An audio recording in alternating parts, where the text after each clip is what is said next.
morning, good afternoon, good evening, all. It's Bear here. And I'd like to welcome you to my YouTube channel, aboxwithnolid, a channel I've created to not only delve into the lived realities or bring awareness of the lived and day-to-day realities of complex trauma, but also explore the understandings needed to heal.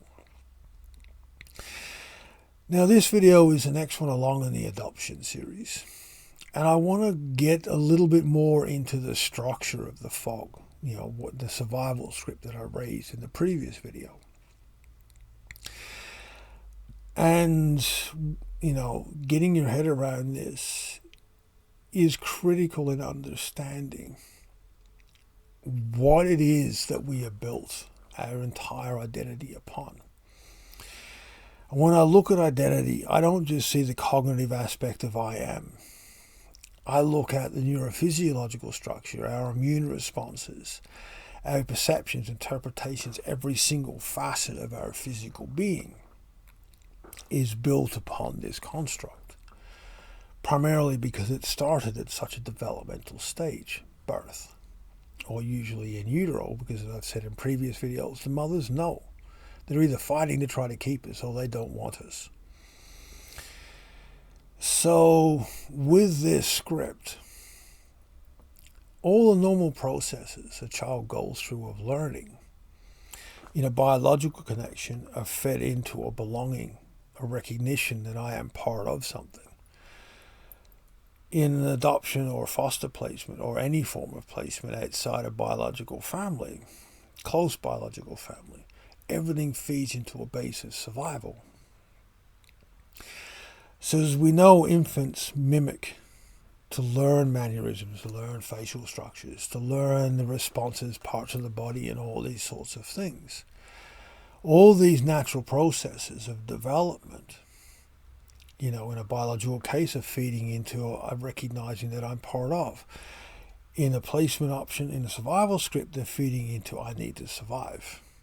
And that fundamentally alters how we learn. Because we're not learning to find out who we are. We're learning to make sure that we won't be discarded. We won't be thrown away or abandoned. That we won't be left to die. And that is what biologically this script is there to protect us from, is death. An infant is completely helpless. So this mechanism that we've created, that biologically has evolved over thousands, if not millions of years as mammals, is created to try to stop that from happening. So in understanding what this does, is we don't explore who we are, we try to go, well, what do we need to become? So that we don't get abandoned, so that we don't be discarded, so that we can appease what we perceive the emotional expectations of the adoptive family and parents and so forth and so forth. It changes the entire concept and structure from the beginning. And this entire being and person, this avatar that we create, is there to oppose and block the person we were biologically born to be. The person we were biologically born to be contains all the epigenetic memories inherited through generations. The avatar construct doesn't. It contains what we've interpreted from observing and mimicking our adoptive family. Our personality is constructed through instruction, not through felt sense. And this is why it's a script. It's a set of instructions to follow. And how I see this play out in a lot of adoptees as adults is we're fine as long as there's a script to follow. It's when we hit anything that's real or raw, our body does not know what to do. We literally short circuit because there isn't a script to follow. There isn't a set of instructions. We've not observed it or learned it to follow. And we short circuit. In the beginning, in younger years, you get away with it. As an adult, it costs you jobs, relationships, connections, a lot of things. It costs a lot of things. because you are perceived as not being present. And it's not that we're choosing to not be present, it's that we literally, our body neurologically, we literally don't know what to do. We've not learned the instructions because we've created a person to fit in, to connect, and to be part of. We've not naturally developed from thousands of years of epigenetic resource inherited from a biological family and a biological history. When you start looking into epigenetics, you can understand all the ways and resources that we construct our personalities from. Generations and generations of. Well, when you're placed in a non-biological family, your epigenetics and their epigenetics are not compatible. They may be close. And I've found the more successful the adoption is, the closer they are to those epigenetic backgrounds. And when you're looking at particular races, you know, the chances of similar ancestral experiences are there. But when you're, you know, cross-race adoptions, it causes untold issues. You know, I see this a lot with, you know, cultural adoptions where they're, you know, the adoptees pursue facial modification surgeries to look like the race of their adoptive family. I've seen where they completely hate the race that they're biologically connected to. You know, I see a lot of things in the way this plays out. But what I'm trying to convey in this video is the construct of the fog. It is a person designed to be wanted and accepted, to be part of the adoptive family, to survive, and to hopefully prosper and find a way to be part of.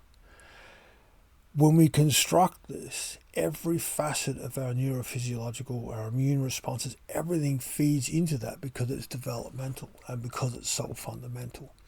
Everything becomes attached to this construct.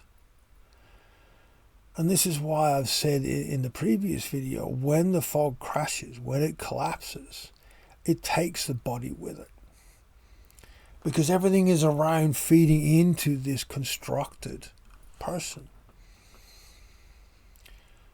Without anchors, you know, without the epigenetic and the genetic ancestries, without the history of response, perception, and interpretation. Our immune system, you know, the amount of adoptees I see on forums when they're talking about, you know, they're chasing medical help for diseases and illnesses that are all immune system related, that are cardio and respiratory systems related, digestive systems related. I sit there and I go, yeah, it's all down to this. It's what it does to the body long term. And there are countless trauma studies that show the effect of early childhood trauma on the health of adults. But for whatever reason, as soon as you throw the word adoption into the mix, those pathways of understanding in the medical professions go. It literally, they just turn off. Oh, it's just a panic attack leave. And I know numerous adoptees who have taken that at an emergency department where the fog is collapsing and they are really, really struggling. And they've been told it's just a panic attack and leave. And they don't see the next sunrise. They pass away. And I'm quite frankly sick of it. I'm done with what it means to us being so easily dismissed. You know, I've seen on many platforms of social media where people understand the distress of an orphan animal and the difficulty of what it needs when it's placed into with other animals trying to get it to connect. All these people in the comments and all this stuff, they all get it. You stick adoption in a kid. No, I don't get it. It's gone. You know, it's this thing of, you see it in movies where we're expected to be broken. You know, there's that famous line in the Avengers movie where Thor basically goes, yeah, well, Loki's this, this, and this. And they say, but he's killed a whole bunch of people. Oh, yeah, well, he's adopted. You know, You see it play out in numerous movies where the screw up of the family, oh, well, they're adopted.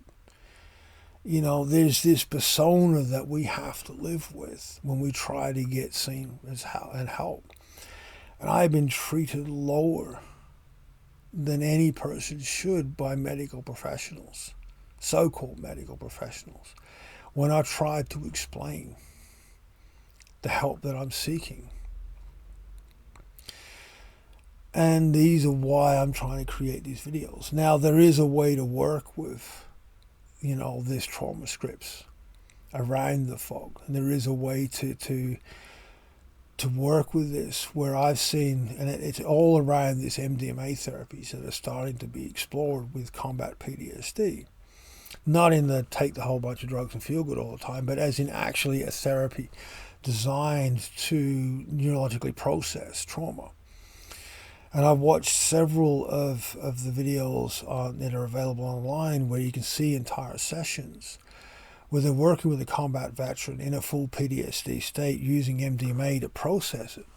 But they don't even grasp that the reason and what's coming up in the severity of those combat situations is most of those veterans have come from broken childhoods.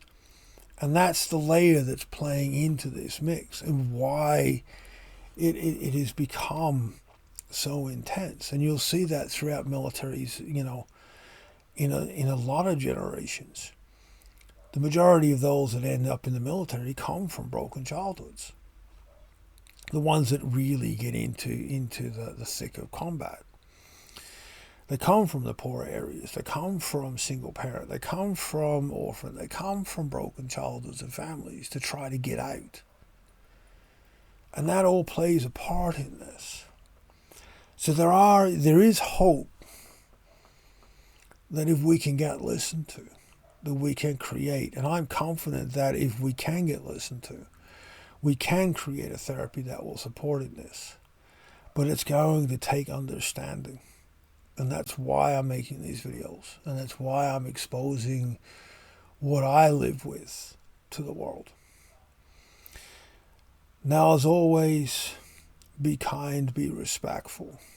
I enjoy your comments, questions, and feedback.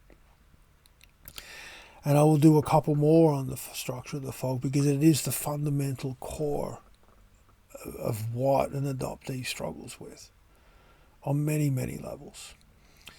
So be kind, be respectful, be gentle, and I'll see you next time. Hope.